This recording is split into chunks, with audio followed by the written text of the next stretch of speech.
Hello friends, ओम नमः शिवाय। तो पिछले वीडियो में हमने किया था alkaline hydrolysis of ester and acidic hydrolysis of ester.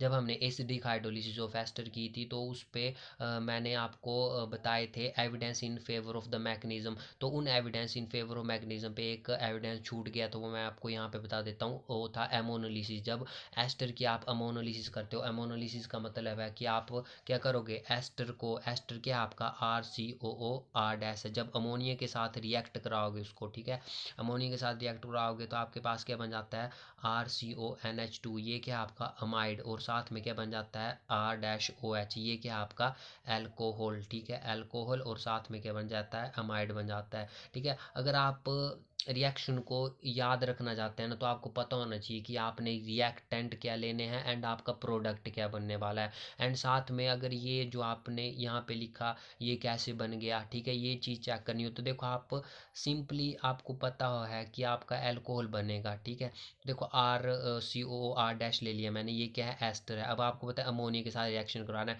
तो सिंपली अमोनिया को क्या कर लो, तोड़ के लिख दो। इसको मैं ऐसे भी लिख सकता हूँ ना, RNH2। ठीक है, H2 और एक ये है, तो H कितने हो गए, तीन, तो तीन ही H थे। ठीक है, और एक नाइट्रोजन है। अब देखो आपको पता होगा कि R-OH निकलेगा, ठीक है, क्योंकि जब इसके साथ रिएक्शन करोगे आप तो आपको प्रोडक्ट पता होना चाहिए कि हाँ जी ये चीज़ निकलेगी। ठीक है, और ये मैंने इसको क्या कर लिया, क्लोज कर लिया, क्योंकि हमें पता है ये निकलेगा। और बाकी जो बचा हुआ आप उसको लिख लो एज इट इज़। ठीक है, तो आपके पास क्या बचा, RCO, और साथ में बच गया NH2। इससे ये होता है कि इससे जब जहाँ पे आपको, जैसे यहाँ मान लो यहाँ पे आप ऐसे करके लिखते हैं, ठीक है, तो इस पे जब ये बॉन्ड का चक्कर होता है ना, जब बॉन्ड कहाँ पे डबल बॉन्ड लगेगा, जब ये चीज़ यहाँ से निकल जाएगी तो यहाँ पे कौन सा बॉन्ड रहेगा, ठीक है, तो वो चीज़ जो है इससे एक्यूरेट हो जाती है, मतलब वहाँ पे गलती अटैम्प्ट नहीं होती है। ठीक है, तभी हम ऐसे ब्रेक करके और इनको ऐसे ब्रैकेट पे क्लोज करके जो है बाहर निकाल लेते हैं। ठीक है, एंड साथ में जो बचता है फिर उसको एज इट इज़ लिख लेते हैं।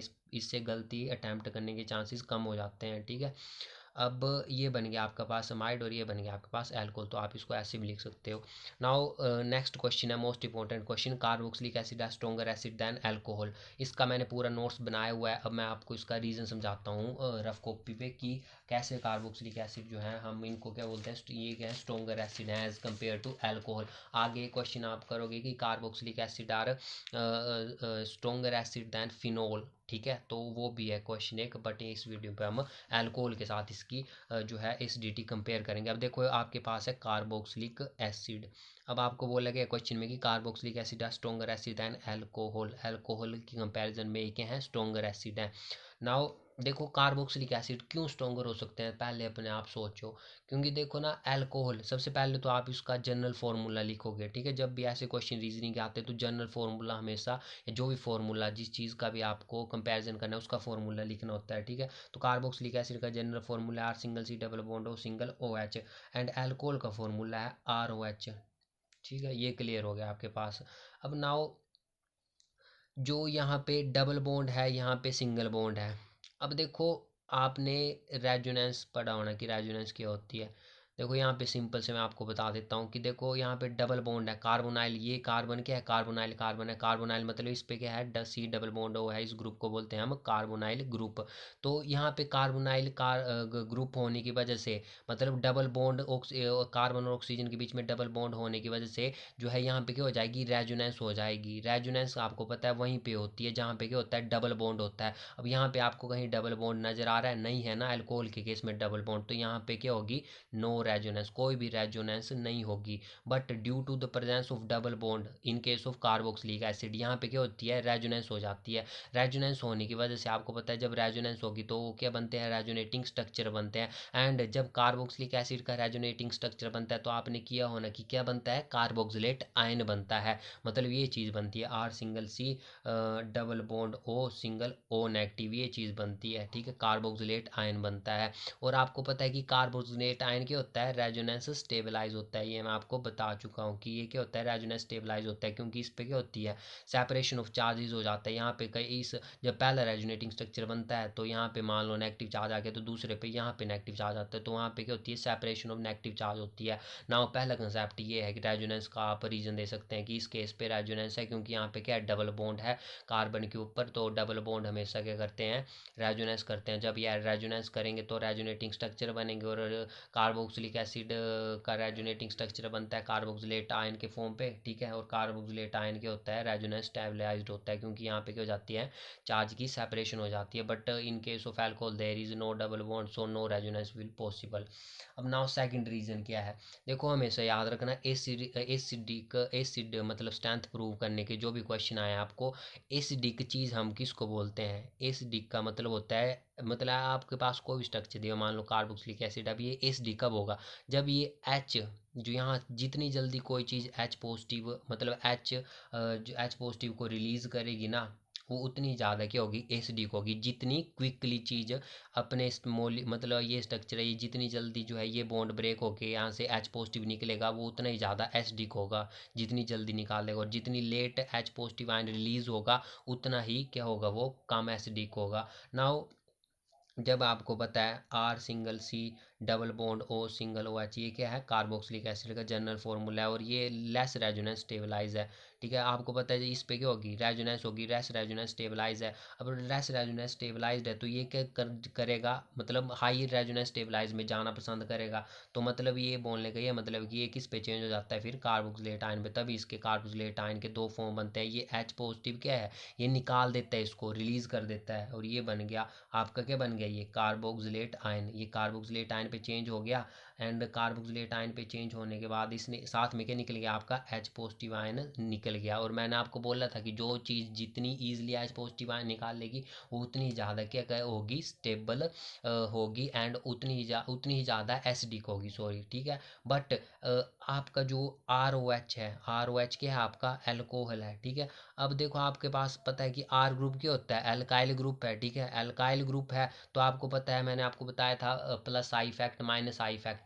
माइनस आई इफेक्ट होता है electron withdrawing effect, and plus I effect होता है इलेक्ट्रॉन रिलीजिंग इफेक्ट। अब आर ग्रुप है, आर ग्रुप का आपको पता है, आर ग्रुप का होता है plus I effect. Plus I effect होता है इलेक्ट्रॉन रिलीजिंग इफेक्ट, मतलब कि इसके पास क्या है, ये इलेक्ट्रॉन रिच है, और इलेक्ट्रॉन रिच होगा तो ये क्या करेगा, इलेक्ट्रॉन रिलीज करेगा, ठीक है, इलेक्ट्रॉन छोड़ेगा अपने, और वो इलेक्ट्रॉन क्या करेगा, फिर ऑक्सीजन के ऊपर इकट्ठा होना शुरू हो जाएंगे, ठीक है। ऑक्सीजन क्या करेगा, उन इलेक्ट्रॉन को ले लेगा, ठीक है। अब ऑक्सीजन उन इलेक्ट्रॉन्स को ले लेगा, तो ये जो बॉन्ड, क्योंकि हमने क्या करना है, एच पॉजिटिव, ये एच है, एच पॉजिटिव आयन क्या है, यहाँ से रिलीज करना है, क्योंकि हमें पता है कि अगर एच पॉजिटिव आयन रिलीज होगा, जितनी जल्दी रिलीज होगा वो चीज़ उतनी ज़्यादा एसिडिक होगी। बट जब ये अल्काइल ग्रुप है, ये क्या करेगा, इलेक्ट्रॉन छोड़ेगा, क्योंकि इसका क्या है, इलेक्ट्रॉन रिलीजिंग नेचर है, प्लस आई इफेक्ट शो करता है ये। तो प्लस आई इफेक्ट शो करेगा तो ऑक्सीजन के ऊपर क्या है, इलेक्ट्रॉन डेंसिटी इंक्रीज कर देगा। देखो ऑक्सीजन के ऊपर इलेक्ट्रॉन डेंसिटी बढ़ा रहा है ना ये, अगर ऑक्सीजन के ऊपर इलेक्ट्रॉन डेंसिटी बढ़ जाती है तो इस बॉन्ड का ब्रेक होना क्या हो जाएगा, डिफिकल्ट हो जाएगा, ये बॉन्ड ब्रेक नहीं होगा। तो एक कंसेप्ट ये भी याद रखना कि अगर किसी चीज़ के ऊपर, जैसे मान लो ओ एच ग्रुप आपका ये जुड़ा, और साथ में अगर कोई अल्काइल ग्रुप जुड़ गया ना, तो अल्काइल ग्रुप का नेचर होता है कि वो electron releasing plus I effect मतलब शो करता है। तो प्लस आई इफेक्ट शो करेगा तो ऑक्सीजन के ऊपर इलेक्ट्रॉन डेंसिटी बढ़ा देगा, और अगर इलेक्ट्रॉन डेंसिटी ऑक्सीजन के ऊपर बढ़ जाती है ना, तो ये जो बॉन्ड होता है, हमें एच पॉजिटिव आयन रिलीज करवाना है, तो ये बॉन्ड टूटेगा, तभी तो एच पॉजिटिव रिलीज होगा, ठीक है। तो ये बॉन्ड क्या जब ऑक्सीजन के ऊपर इलेक्ट्रॉन डेंसिटी बढ़ जाएगी तो ये बॉन्ड टूटना पॉसिबल नहीं होगा। क्यों पॉसिबल नहीं होगा, क्योंकि ऑक्सीजन के ऊपर क्या है, इलेक्ट्रॉन डेंसिटी ऑटोमेटिकली क्या है, इंक्रीज हो रही है, इसको जरूरत नहीं है, इसको देने वाला है आर ग्रुप। और जब एच अगर टूटता है यहाँ से तो एच पॉजिटिव रिलीज हो जाएगा, और साथ में ये दो इलेक्ट्रॉन और छूट जाएंगे, तो ऑक्सीजन के ऊपर और डेंसिटी हो जाएगी, ठीक है। तो और डेंसिटी, अब डेंसिटी ये इंक्रीज करने वाला है, यहाँ पे दी हुआ है, तो ठीक है। तो ये बॉन्ड का ब्रेक होना फिर क्या है, बनता ही नहीं है, ठीक है, ये छोड़ेगा नहीं इसको ऑक्सीजन, ठीक है। तो ये बॉन्ड टूटेगा ही नहीं, ठीक है। दैट्स वाई अगर ये रिलीज नहीं होगा तो ये क्या होगा, फिर लेस एसिडिक होगा, मतलब कि क्या है, ये न्यूट्रल ही है, ठीक है। लेस एसिडिक होगा, न्यूट्रल है, ठीक है, क्योंकि ये रिलीज ही नहीं करने देगा इसको, एच पॉजिटिव आयन को। सो और साथ में दूसरा रीजन आपको मैंने बता दिया कि नो रेजोनेंस पॉसिबल, ठीक है, no resonance is possible in case of R O H. तो ये दो रीजन थे आपके, तो ये नोट्स मैंने लिखा हुआ है इसका, आप इस नोट्स की ले लो, स्क्रीनशॉट ले लो। बिल्कुल ईजी से मैंने आपको समझा दिया ये रीज़न कि क्यों होता है ऐसा, ठीक है। एक आपने रीज़न दे देना रेजोनेंस का, साथ में सेकंड रीज़न आप दे सकते हैं जो एच पॉजिटिव आयन का रिलीज़ होना है, ठीक है। कि इस केस में क्या है, एच पॉजिटिव आयन रिलीज़ हो जाता है क्योंकि यहाँ पे क्या है जो ये स्ट्रक्चर है कार्बोक्सिलिक एसिड का, ये लेस रेजोनेंस स्टेबलाइज है, और साथ में इसमें रेजोनेंस तो होनी ही है, ठीक है। जब ये लेस रेजोनेंस स्टेबलाइज है तो ये कार्बोक्सिलेट आयन पे चेंज हो जाएगा और एच पॉजिटिव आयन रिलीज़ कर देगा, क्योंकि कार्बोक्सिलेट आयन जो है जब इस पे रेजोनेंस होगी, ठीक है, तो कार्बोक्सिलेट आयन की फॉर्मेशन होगी, और कार्बोक्सिलेट आयन क्या होता है, मोर रेजोनेंस स्टेबलाइज होता है। So H positive ion is release हो गया। बट दूसरे केस पे उल्टा था, दूसरे केस पे क्या हुआ कि यहाँ पे अल्काइल ग्रुप था और साथ में यहाँ पे कोई भी डबल बॉन्ड नहीं था, तो इस पे तो एक तो पहली बात कि रेजोनेंस जो है पॉसिबल ही नहीं थी इस पे। अगर रेजोनेंस पॉसिबल ही नहीं थी तो साथ में यहाँ पे आर ग्रुप लग गया था। अगर यहाँ पे मान लो कोई आर ग्रुप नहीं होता, इलेक्ट्रॉन विड्रॉइंग ग्रुप होता, तो सिनेरियो उल्टा होना था, तो फिर एच जो ये एच है ये इसका रिलीज होना ईजी हो जाना था, ठीक है। क्योंकि यहाँ पे क्या करना था, इसने इलेक्ट्रॉन डेंसिटी खींचनी थी। अगर इलेक्ट्रॉन डेंसिटी यहाँ पे अगर कोई इलेक्ट्रॉन विड्रॉइंग ग्रुप होता, उसकी बात कर रहा हूँ मैं, ठीक है, तो इसने क्या करना था, फिर इलेक्ट्रॉन डेंसिटी खींचनी थी, तो ऑक्सीजन के ऊपर क्या होना था, फिर उस केस पे ऑक्सीजन के ऊपर इलेक्ट्रॉन की कमी आ जानी थी, तो उसने क्या करना था, फिर ये इलेक्ट्रॉन ऑक्सीजन खींचने थे इसने अपनी तरफ, क्योंकि ऑक्सीजन के इलेक्ट्रॉन एक्टिव है और ऑक्सीजन को इलेक्ट्रॉन चाहिए थे। तो अगर इन इलेक्ट्रॉन को ले लेता तो बेचारे एच पॉजिटिव आयन को निकलना पड़ता था, ठीक है, तो वो उसको फिर निकलना पड़ना था, ठीक है।